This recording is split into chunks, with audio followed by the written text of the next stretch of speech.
ನಾವೀಗ ಸೋಪು ತಯಾರಿಕೆಯ ಒಂದು ಪ್ರಮುಖ ಅತ್ಯಗತ್ಯವಾದ ವಸ್ತು ಲೈ ಅಂತ ಕರೀತಾರೆ ಅದನ್ನು.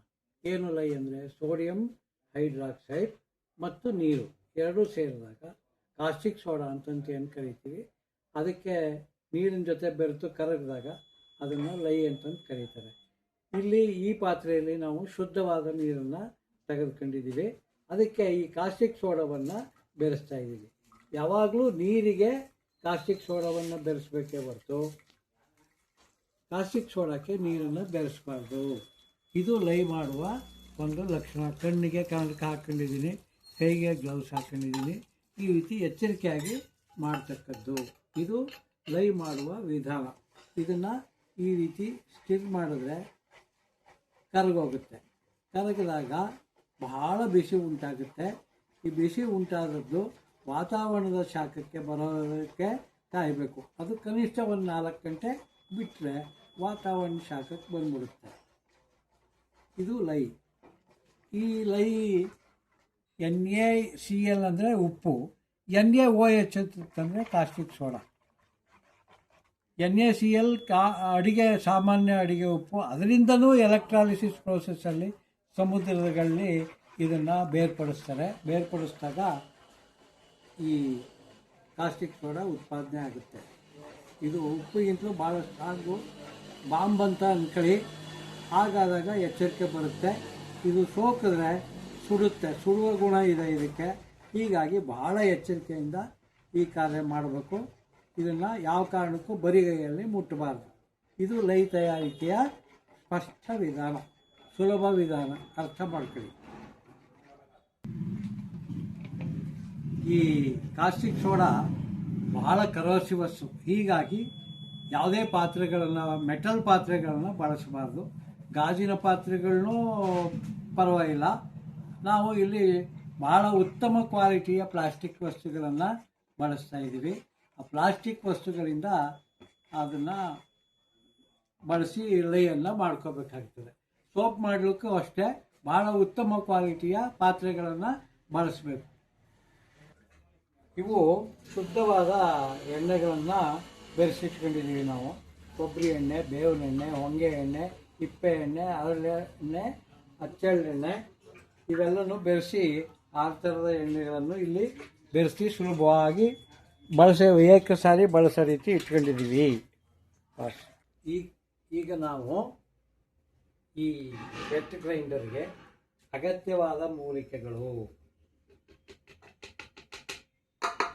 ಮೂಲಿಕೆ ಆದ ನಂತರ ಮುಲ್ತಾನಿ ಮಿಟ್ಟಿ.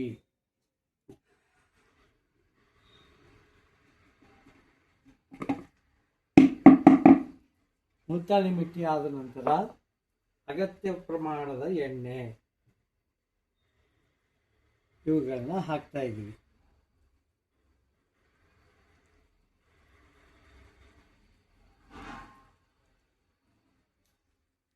ಹಾಕಿ ಮುಚ್ಚಳವನ್ನು ಮುಚ್ಚಿ ವೆಟ್ ಗ್ರೈಂಡರ್ನ ಚಾಲನೆಗೊಳಿಸ್ತಾ ಇದ್ದೀವಿ. ಏನು ಆ ವೆಟ್ ಗ್ರೈಂಡರಿಂದ ಚೆನ್ನಾಗಿ ಇನ್ಫ್ಯೂಸ್ ಆಗಿರ್ತಕ್ಕಂಥ ಈ ಎಣ್ಣೆಯನ್ನು, ಮೂಲಿಕೆಗಳು, ಮುಲ್ತಾನಿ ಮಿಟ್ಟಿ ಇನ್ಫ್ಯೂಸ್ ಆಗಿರ್ತಕ್ಕಂಥದ್ದು ಅಲ್ಲಿಂದ ತೆಗೆದುಕೊಂಡಿದ್ದೀವಿ. ತೆಗೆದುಕೊಂಡ ನಂತರ ಅದಕ್ಕೆ ಲೈಯನ್ನು ಬೆರೆಸ್ತಾ ಇದ್ದೀವಿ. 4 ಗಂಟೆಗಳ ನಂತರ ಲೈ ಏನು ರೆಡಿ ಮಾಡ್ಕೊಂಡಿದ್ವಿ ಆ ಲೈಯನ್ನು ಬೆರೆಸ್ತಾ ಇದ್ದೀವಿ ಮತ್ತು ಚೆನ್ನಾಗಿ ಮಿಕ್ಸ್ ಆಗೋ ರೀತಿ ಆಡ್ತಾ ಇದ್ದೀವಿ. ಲೈ ಮತ್ತು ಎಣ್ಣೆ, ಮೂಲಿಕೆ ಎಲ್ಲ ಸೇರಿ ಚೆನ್ನಾಗಿ ಮಿಕ್ಸ್ ಆಗ್ತಾ ಇದೆ. ಈ ಹಂತದಲ್ಲಿ ಅದು ಶೈನಿಂಗ್ ಬರ್ತಾ ಇದೆ ನೋಡಿ, ಶೈನಿಂಗ್ ಬರ್ತಾ ಇದೆ. ಮತ್ತು ಅದರ ಮೇಲೆ ಬಿಟ್ಟಂಥದ್ದು ಟ್ರೇಸಿಂಗ್ ಅಂತಂತೀವಿ, ಹಾಗಾಗಿ ಕೊಳ್ತ್ಕೊಳ್ತಾ ಇದೆ. ಅಲ್ಲಿಗೆ ಇದು ರೆಡಿ, ಅಚ್ಚಿಗೆ ಎರಕ ಹಾಕಲಿಕ್ಕೆ ರೆಡಿ. ಈ ಅಚ್ಚನ್ನು ರೆಡಿ ಮಾಡ್ಕೊಂಡಿದ್ದೀವಿ. ಅದಕ್ಕೆ ಬೇಕಾದಂಥ ಸಾಧನಗಳನ್ನು ರೆಡಿ ಮಾಡ್ಕೊಂಡಿದ್ದೀವಿ. ಅಚ್ಚಿಗೆ ಎರಕ ಹಾಕ್ತಕ್ಕಂಥದ್ದು. ಈ ಹದಕ್ಕೆ ಬಂದ ನಂತರ ನಾವು ಇದನ್ನು ಸೋಪಿಗೆ, ಅಚ್ಚಿಗೆ ಎರಕ ಹುಯ್ಯುವುದು.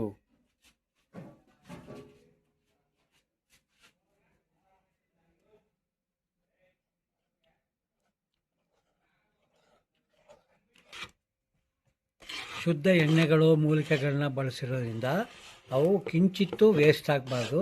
ಆ ಕಾರಣಕ್ಕಾಗಿ ಈ ರೀತಿ ನೀಟಾಗಿ ಅಲ್ಲೇನು ಲವಲೇಶವೂ ಉಳಿದ ರೀತಿ ತಗೊಂಡ್ಬಿಡ್ತಾ ಇದ್ದೀವಿ.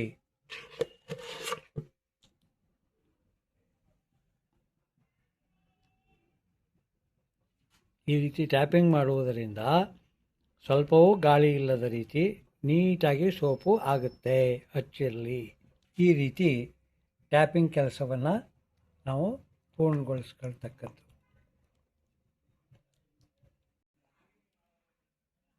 ಟ್ಯಾಪಿಂಗ್ ಮಾಡಿದ ನಂತರ ಹೀಗೆ ಅಚ್ಚು ಸರಿಯಾಗಿ ಕೊಳಿಸ್ಕೊಳ್ಳೋ ರೀತಿ ಮಾಡ್ಕೊಳ್ಳೋದು.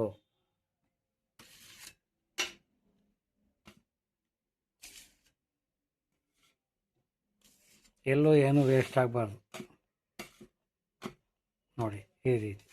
ಏಕೆಂದರೆ ಅವೆಲ್ಲ ಶುದ್ಧ ಎಣ್ಣೆಗಳು, ಶುದ್ಧ ಮೂಲಿಕೆಗಳು, ಅವುಗಳಿಂದ ಮಾಡಿದ್ದೀವಿ. ವೇಸ್ಟ್ ಮಾಡ್ಕೋಬಾರ್ದು,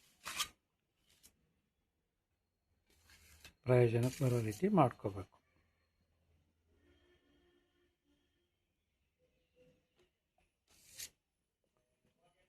ರೆಡಿ, ಸೋಪ್ ರೆಡಿ. ಈ ರೀತಿ ಒಂದು 10-12 ಗಂಟೆಗಳ ಕಾಲ ಅಚ್ಚಿನಲ್ಲಿ ಬಿಟ್ಟಾಗ ಈ ರೀತಿ ಸೆಟ್ಟಾಗಿರುತ್ತೆ. ಆ ನಂತರ ಅದನ್ನು ಎಡಿತಕ್ಕದ್ದು. ಎರಕದಿಂದ ತೆಗೆದ ನಂತರ ಅಚ್ಚಿನಿಂದ ಬೇರ್ಪಡಿಸಿದಾಗ ಸೋಪುಗಳು ಈ ರೀತಿ ಕಾಣುವವು.